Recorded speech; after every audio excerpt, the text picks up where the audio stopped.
In first grade, we want to develop a love for reading in your child.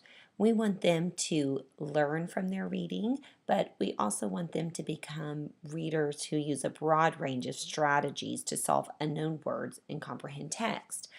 Some of the ways that they are comprehending text in first grade is by retelling a story, making connections, text to self, which would be what happened in that book that reminds me of my own life, text to text, which would be what in this book's remind me of something in another book, text to world, which would be what in this book reminds me of something that I know about or that's happened in the world before that I can make a connection with.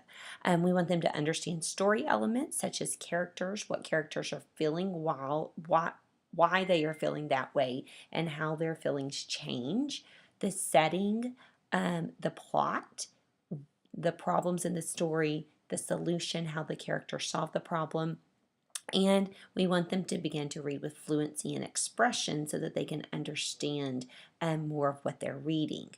Um, we also want them to read and appreciate a variety of genres.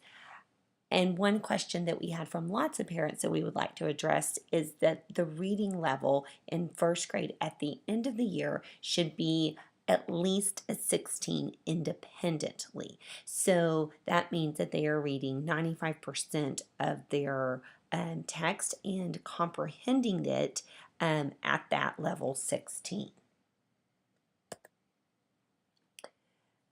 The way we help your child develop a love for reading and to become fluent and accurate in their reading is by doing the reading workshop model. This consists of a daily 10 to 15 minute mini lesson, which is focusing on reading strategies. Every day, your child will get a 10 to 15-minute lesson, and we focus on what we call the CAFE strategies. CAFE is an acronym for comprehension, accuracy, fluency, and expanded vocabulary. So each day, your child will get a lesson that focuses on one of those strategies. We will then we'll encourage your kids to go off and use those strategies and what we call the daily 5 stations. The daily 5 stations are read to self, read to a buddy or read to someone, listen to reading, word work, and writing. While your students are independently working in these areas, teachers will be pulling reading groups. This can be done in a variety of ways. It can be a strategy group, the strategy your student is working on. It could be a traditional guided reading group where the students are all working on the same book, but whatever group your child is in is what they need to be working on at that time. The daily 5 stations that your children will be working at independently. Read to self, they're reading to their self at an independent level. Read to a buddy, they're reading to someone else in the classroom. This can be shared reading. They could be reading the same book, they could be reading different books. They're also going to be listening to reading so they really get that good model of fluency in reading. So this might be on the computer, it might be books on an iPod, it might be books on CD, but they're really just getting that good model of what a fluent reading sounds like, and they're getting some higher vocabulary words than maybe they can read. During word work, your kids are working on what many parents would know as spelling. They are either working on a word pattern that we are working on for that week or focusing on, or that your child individually is focusing on, or they might be working on sight words, which are words that we want your students to read without sounding out just by sight. In the writing station, students may be writing a variety of things. They can be writing nonfiction, fiction stories, and they might be working on their handwriting, which is a big focus in first grade. So there's lots of different things they are working on independently while the teachers are pulling students in small groups. Our writing goals for first grade are to use knowledge of their letters and sounds while they're writing, to form those both uppercase and lowercase letters legibly. We use 3-line paper in first grade, so we really teach where to start, where to stop, and work on making their writing legible so that if they have this great story, we can still read it. And that their handwriting doesn't keep us from reading their story. We also, another big focus in first grade is writing incomplete sentences using a capital at the beginning and a period at the end. So whether your kid is writing one sentence or 10 sentences, we want them to have a capital at the beginning of each sentence and a period at the end, or whatever punctuation mark goes with that sentence. We also want your kid to be spelling sight words correctly. We use the Dolch spelling list, Dolch sight word list. So all of the sight words, we want your child to be writing 100 sight words independently by the end of the year.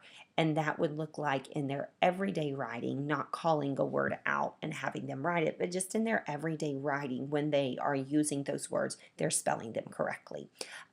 We want them to be writing short stories with a beginning, a middle, and an end that have a good flow to them. So some questions that we ask your students as they're writing are, okay, what happened in the beginning of the story? What happened in the middle? What happened in the end? We also ask them, what happened next? Or what other details could you add about that part of the story so that it has a very clear, this happened at the beginning, then this happened, then this happened.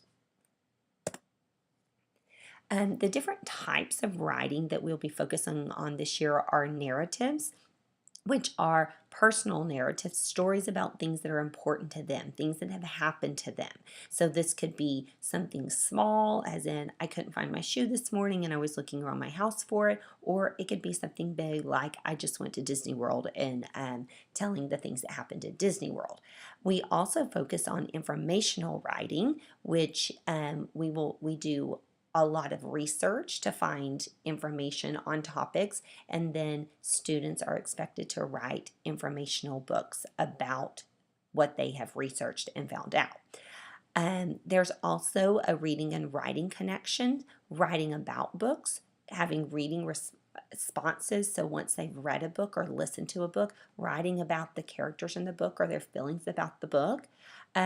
Some of the related skills that we look at for writing are they using those capitals at the beginning? Are they spelling their sight words correctly? And using spelling patterns that have been taught. CVC, E with the silent E at the end, blends at the beginning will be taught in first grade. So we'll really be focusing on those and expecting by the end of first grade that students are spelling those correctly, using those patterns correctly. Proper spacing in between words so that it's easier to read, and the correct punctuation at the end of each sentence. I will touch on homework just for a second. Each class or each student will have a reading folder that they do bring home with books in it.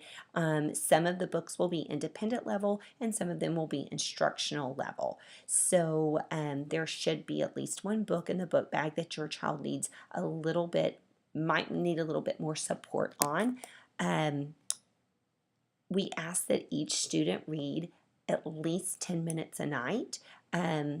The best thing to do for your child to get them to be a better reader, it's just to read, not read and then write something about it, or read and do any other assignment with it, but just to read and practice their reading for at least 10 minutes a night. I know in first grade, most students read more than 10 minutes a night, but at least 10 minutes a night to get them really fluent in their reading and practicing those reading skills that we are practicing at school.